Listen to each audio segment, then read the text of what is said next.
صباح الياسمين. صباح كل حاجة زوينة. أحسن حاجة تنوضي لاله الصباح وتلقاي بوكي تاع الورد بحال هذا، حاجة تفرح تحل النفس يعني على النهار الزوين اللي غادي تقضيه. نبداو هذا النهار ان شاء الله كله تفاؤل وكله حاجات زوينه وكله امان ان شاء الله. نشارك معكم هاد البوكي وهاد الحاجه الزوينه اللي لقيتها على الصباح، وغادي نصاوب معكم هاد البوكي تاع الورد في هاد الفاز هذا.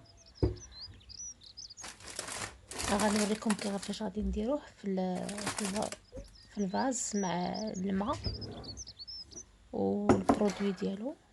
نديرو بعدا شويه تاع الجو الرومانسي اللي تمشى مع الورود. هاد الشميعه هادي كنت جبت فيهم جوجات، جبتهم من لي خايس، ما اظن وقيلا شاركتهم معكم، ما عقلتش.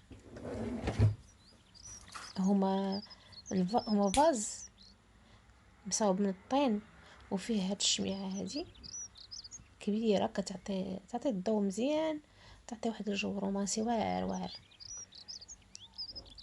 المهم كي كتكمل الشمعة يعني داك لو بو فاز تاع الورد غادي ديري فيه التراب وتديري فيه الغرس اللي بغيتي. ان شاء الله الرحمن الرحيم نصايبها مع ولادي، ندير لها التراب ومن بعد نعطيهم يغرسوا فيها شي حاجه، مثلا شعير اولا قمح اولا حمص اولا، ويخليهم كما كيديروا في المدرسه، يخليهم يشوفوهم كيكبروا يعني دقه بدقه. فوالا تاع الطين يعني ماشي يعني ممكن نستعملوه من بعد، مكتوبه فيه اصلا، مكتوبه فيه بانه ابخي تقدر تستعملو كفاز.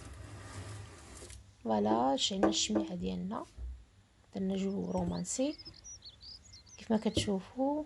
نهار ان شاء الله كله تفاؤل ان شاء الله، والموجات الايجابيه ان شاء الله، وكل خير نامل في الله كل خير.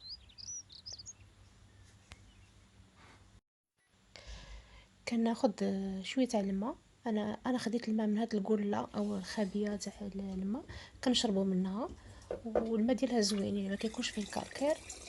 نتوما عارفين القيمه الغذائيه لهاد القله.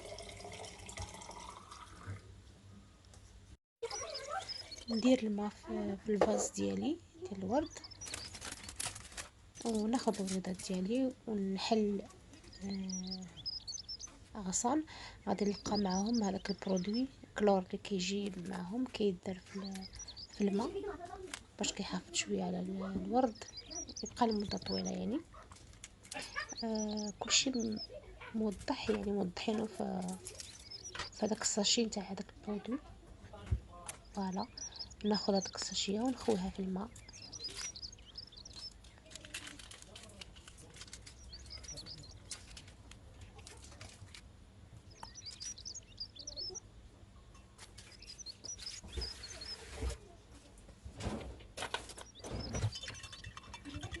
نحرك مزيان حتى يذوب.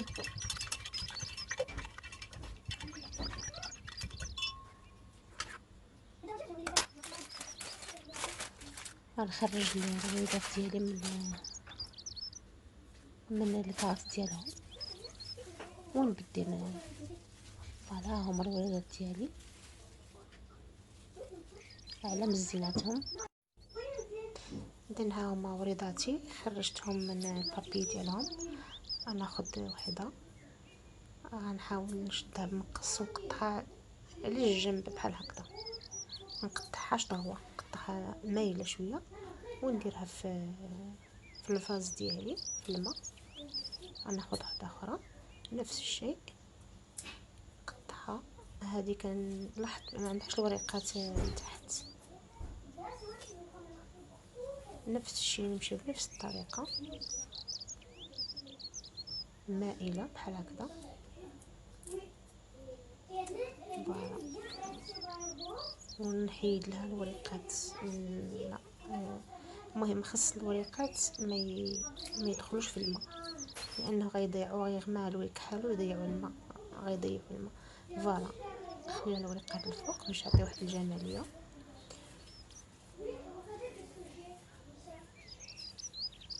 فوالا راح نقع الورد، شوفوا تبارك الله والصلاة على النبي، شوف الالوان ما شاء الله. يعني الورد بالنسبه لي يعني ما عرفتش كيف غادي ندير نشرح لكم، كي ندير نوصف لكم يعني الاحساس ديالي والعلاقه ديالي مع الورد. ما شاء الله. حبيباتي، هادو هما الوريدات ديالي خادين في الفاز ديالهم. ممكن الاحتفاظ بهم من 10 ايام حتى لاسبوعين. نبدلوا ليهم الماء كل 3 ايام او 4 ايام على حسب الحراره. اليوم الحال سخون، يعني الماء كيتبخر. اي فوالا. الله يخلي ايامكم كلها ورود ان شاء الله يا ربي. ما احلى الحياه وما احلى الورد.